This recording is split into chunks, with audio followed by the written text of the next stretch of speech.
I think Leslie, the first day you told me like this is the reality for a lot of us, and it is. And questions like, I've been constantly, told or asked really extremely guided questions. Things like, oh, do you still love your family? Would you want to go back?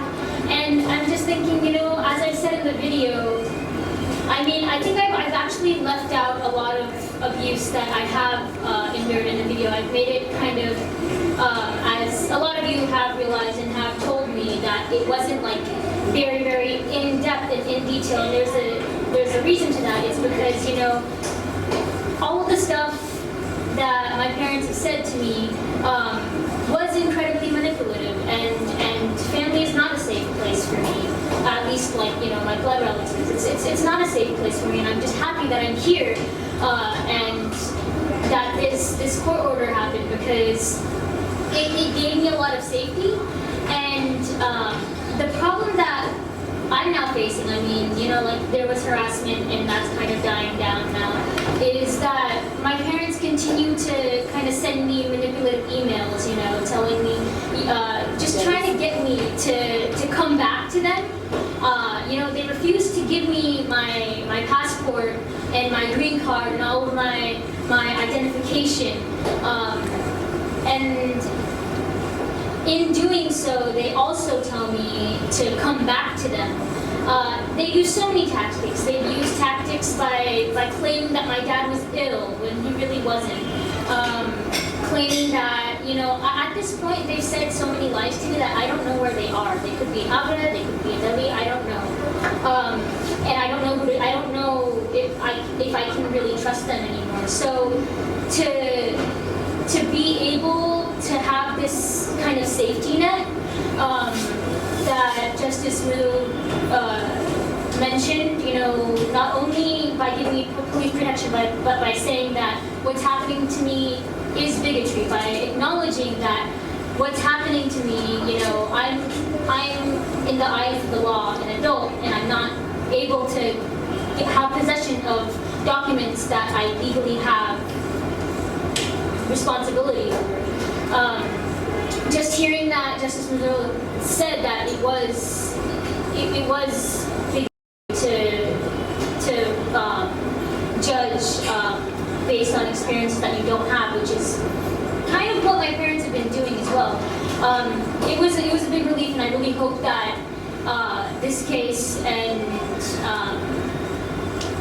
whatever comes out of it in the further hearing can really further the acceptance and the safe space that we're gradually creating for people that are transgender and people who aren't heterosexual. And I think it's a great thing. And it's sad that I have to actually go through all of this in the first place, and that many people like me have to go through this in the first place to be able to get basic rights in the eyes of the law. It's just sad that so much pain has to come in order for good to happen, but it's happening, and I'm just glad that it's happening. Thank you so much. Questions? Please, Sawal. Shivy, just a quick question. You mentioned the support base that obviously you're getting here, and because you want to go back and continue your studies. I've asked you this before when we spoke. What kind of support system do you expect to have when you do go back, and what kind of support system are you currently getting? Because please don't take it the wrong way. You're 19. You've got your whole life ahead of you. So how are you planning to survive? Pardon the use of the word. Financially, socially. How are you planning to support yourself for however much time you now expect? I don't want to repeat the question of whether you're going back to your family, but what is your support system now that you're not going to go back to your family? I knew the basics of my parents' views towards gender identity and sexuality and I knew that they weren't supportive and that they were never going to be supported. So I've kind of been mentally preparing for maybe not something as big of a scale as this kind of happened, this rolled out of control. But I mean, now, you know, I mean, I'm in a safe place. There's a lot of people around me that are totally okay with who I am and are not confining me in any way. Back at the U.S., I actually already had a pretty strong support system. You know, I was very much in the community. I have counselors, I have LGBTQIA groups, I have, you know, access to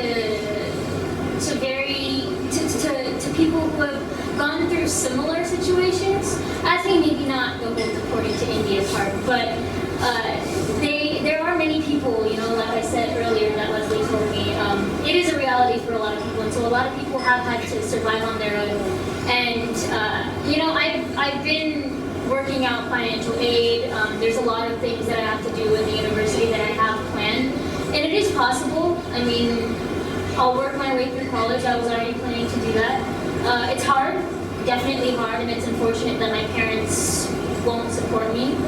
But, you know, I mean, I've got all the emotional support I need, and so financially, I mean, I have many resources. So, I mean, I can reach out to any of them and help.